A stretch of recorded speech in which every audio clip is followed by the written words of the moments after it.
আপুনিও আসাম পুলিচৰ জব ভাল পোৱা বা এপ্লাই কৰা এজন ব্যক্তি নেকি 3.2 কিলোমিটাৰ 10 মিনিটত দৌৰি অতিক্ৰম কৰিব বিচাৰিছে নেকি কি খাদ্য খালে আৰু কি এক্সাৰসাইজ কৰিলে আপোনালোকৰ দৌৰা স্পীড বাঢ়িব বা ইমপ্ৰুভমেন্ট হ'ব জানিব বিচাৰিছে নেকি যদি জানিব বিচাৰিছে এইটো ভিডিও আপোনাৰ কাৰণে এইবোৰ প্ৰশ্ন আসাম পুলিচত এপ্লাই কৰা মোৰ বন্ধু এজনৰ হয় সো এনেকুৱা প্ৰশ্ন আপোনালোকৰ মনত আহিব পাৰে তাৰ বাবে মই বন্ধুজনৰ লগত যি আলোচনা কৰিছো ইয়াতে মই ভিডিওত আপোনালোকক জনাম সো প্ৰথম প্ৰশ্নটো আছিল কি এক্সাৰসাইজ কৰিলে বহুত দূৰলৈ বা 10 মিনিটত 3200 মিটাৰ দৌৰিব পৰা যায় দুই নম্বৰ প্ৰশ্নটো আছিল উখা ফুলা বা ভাগৰ নালাগিবৰ বাবে কি কৰিব লাগিব যেটো বহুত দূৰ দৌৰা যায় আমাৰ তিন নম্বৰ প্ৰশ্নটো আছিল ৰেগুলাৰ দৌৰিলে ভাল নে বেয়া চাৰি নম্বৰ প্ৰশ্নটো আছিল ৰাতিপুৱা উঠি কি খাব লাগে যাৰ বাবে বহুত দূৰ বা ভাগৰ কমকৈ লাগে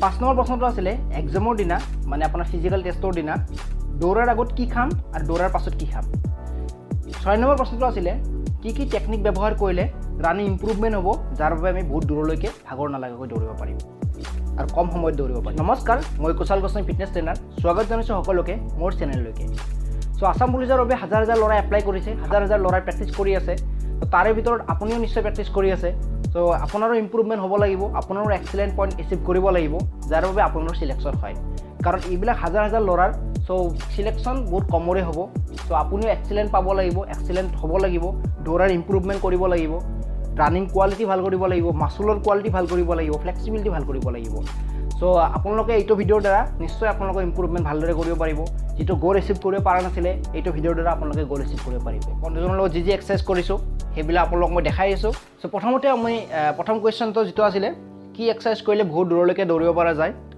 বা 3200 মিটাৰ আমি সহজে অতিক্ৰম কৰিব পাৰো 10 মিনিট মানৰ ভিতৰতে যাতে আমি এক্সেলেন্ট পইণ্ট পাওঁ তাৰ বাবে আমি প্ৰথম আমি ওয়াৰ্ম আপ কৰিলাম ওয়াৰ্ম আপ নকৰাকৈ আমি এক্টিভিটি ষ্টাৰ্ট কৰিব নোৱাৰো কোনো ফিজিক্যাল এক্টিভিটি আমি ষ্টাৰ্ট কৰিব নোৱাৰো সো ওয়াৰ্ম আপত আপোনাৰ হাৰ্ট ৰেট ইনক্ৰিজ কৰিম অলপমান ব্লাড সাৰ্কুলেশন ভাল কৰিম সো ওয়াৰ্ম আপ ভালদৰে কৰিম তাৰ পিছত আমি ষ্ট্ৰেচিং কৰিলাম যাতে আপোনাৰ ফ্লেক্সিবিলিটি ভাল হয় ৰেঞ্জ অফ মোশন ভাল হয় যাতে মানে জয়েন্ট বিলাকত অলপমান ৰেঞ্জ অফ মোশনটো ভাল হয় সো আপোনালোকে যদি বহুত দূৰলৈকে দৌৰিব পাৰে তাৰ বাবে আমি ষ্ট্ৰেচিং কৰিলাম সো ওয়াৰ্ম আপৰ ষ্ট্ৰেচিঙৰ পাছত আপোনালোকে এক্সাৰসাইজ আৰম্ভ কৰক সো এক্সাৰসাইজ বিলাক মই আপোনালোকক দেখাই আছো কি কৰিছো সো ভালদৰে এক্সাৰসাইজ বিলাক চাই লওক আৰু বুজি লওক এক্সাৰসাইজ বিলাক দৌৰাৰ আগতো কৰিব পাৰে দৌৰাৰ পাছতো কৰিব পাৰে যদি ষ্টেমিনা ভাল আছে তেতিয়াহ'লে আপুনি দৌৰাৰ আগতো অলপ ষ্টাৰ্ট কৰিব পাৰে আৰু যদি আপোনাৰ ভাবিছে যে মই ভাগৰ লাগিব দৌৰিব সো ভাগৰ লাগিব আগতে কৰিলে সো দৌৰি আহি আপুনি কৰিব পাৰে 10 মিনিট 15 মিনিট মান ৰেষ্ট ল'ব ভালদৰে পানী চানি খাই লৈ ষ্টাৰ্ট কৰিব পাৰে আৰু যদি আপুনি ইভিনিং টাইমত উলিয়াব পাৰে সো ইভিনিং টাইমত 10 মিনিট 15 মিনিটৰ কাৰণে এইখিনি এক্সাৰসাইজ কৰিব পাৰিব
এইখিনি এক্সাৰসাইজ কৰিলে আপোনাৰ এন্ডুৰেন্স ভাল হ'ব আপোনাৰ ষ্ট্ৰেংথ ভাল হ'ব মাসল কোৱালিটি ভাল হ'ব আপোনাৰ ফ্লেক্সিবিলিটি ভাল হ'ব ৰেঞ্জ অফ মোশন ভাল হ'ব ওভাৰঅল আপোনাৰ এটা এক্সেলেন্ট ইমপ্ৰুভমেন্ট হ'ব সো এইখিনি এক্সাৰসাইজ আপোনালোকে নিশ্চয় কৰিব যদি আপোনালোকে স্পিডত দৌৰিব বিচাৰিছে আপোনালোকৰ ৰানিং কোৱালিটি ইমপ্ৰুভ কৰিব বিচাৰিছে সো দুই নম্বৰ প্ৰশ্নটো আছিল উখা ফুলা বা ভাগৰ নালাগিবৰ বাবে কি কৰিব পাৰি বা কি কৰিব লাগে তো যদি আপোনাৰ এনেকুৱা সমস্যা আছে বহুত সোনকালে ভাগৰ লাগে বহুত সোনকালে উখা ফুলে তেতিয়াহ'লে আপুনি লম্বাকৈ উখা লোৱা প্ৰেক্টিছ কৰক 5 মিনিটৰ কাৰণে নাকেৰে উখাটো ল'ব আৰু মুখেৰে লাহে লাহে এৰি দিব আপোনালোকে এক মাহ প্ৰেক্টিছ কৰক আপোনালোকৰ নিশ্চয় সমাধান হ'ব ইয়াৰ পৰা নিশ্চয় মুক্ত হ'ব 3 নম্বৰ প্ৰশ্নটো আছিল ৰেগুলাৰ দৌৰিলে ভাল নে বেয়া আপোনালোক ৰাতিপুৱা উঠি পিনে দৌৰে বা ইভিনিং বহুতে দৌৰে সো ৰেগুলাৰ দৌৰিলে আপোনাৰ কি হয় ফুল বডি ওয়াৰ্কআউট হৈ থাকে সো ফুল বডি যেতিয়া আপোনাৰ ওয়াৰ্কআউট হয় এটা লোড পৰে মাসুলত সো সেই লোডটো আপোনাৰ ৰিকভাৰ কৰিব লাগিব, মাছলটো ৰিকভাৰ কৰিব লাগিব।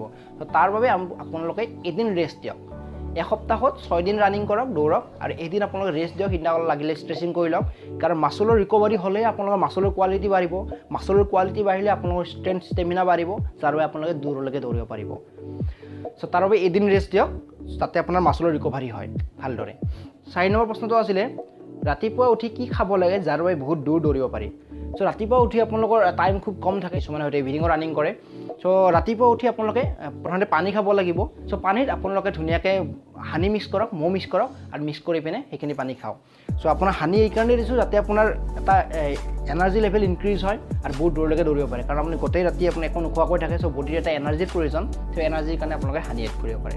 চ' তাৰপিছত আপোনালোকে 2টা কল খাই লওক, কল খাই পিনে আপোনালোকে ৰানিং ষ্টাৰ্ট কৰিব পাৰে। যদি আপোনালোকৰ হাতত সময় থাকে 1 ঘণ্টামান আগত যদি আপোনালোকে উঠে বা কৰে, তেতিয়াহ'লে আপুনি 1 ঘণ্টা আগত আপুনি অ'টছ মিল এটা ল'ব পাৰে, অ'টছ মিক্স কৰি লওক। তাতে আপোনালোকে অ'টছ, বানানা, কল লওক, বাদাম লওক, খিচমিচ লওক, এনেদৰে আপুনি মিক্স কৰি পিনে এটা মিল খাব পাৰে। বেছি হেভি নকৰিব, কাৰণ আধা ঘণ্টা 50 মিনিটৰ ভিতৰত ডাইজেষ্ট হ'ব লাগিব।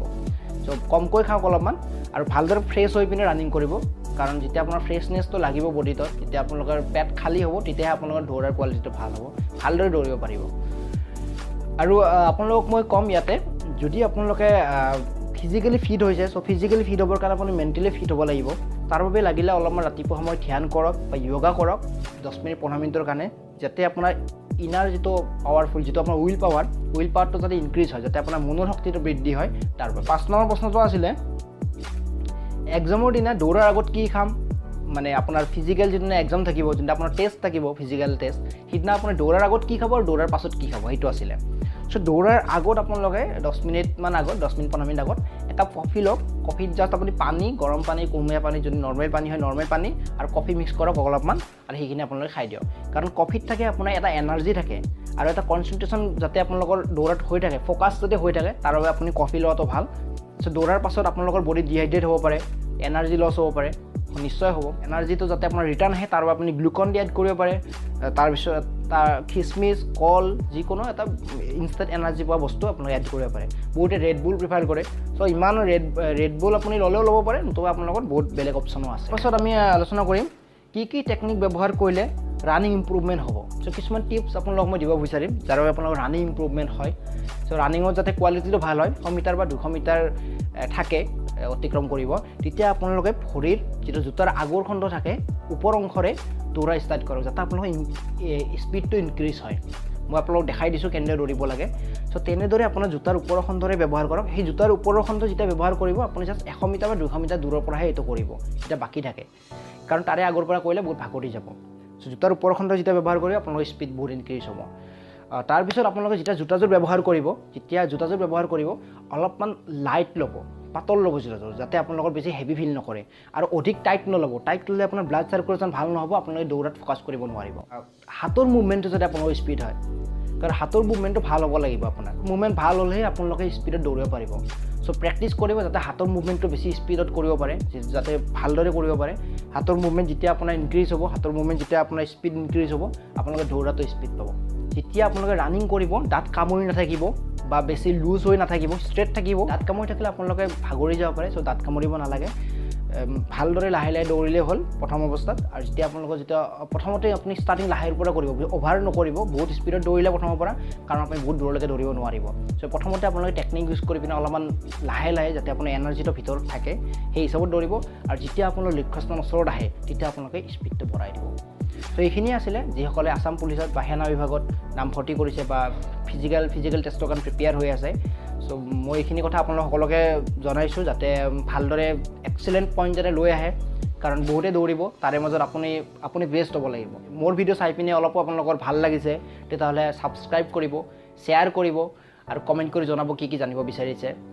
মোৰ লগত জড়িত হৈ থকাৰ বাবে আপোনালোক সকলোকে ধন্যবাদ জনাইছোঁ। জয় অসম, জয় হিন্দ।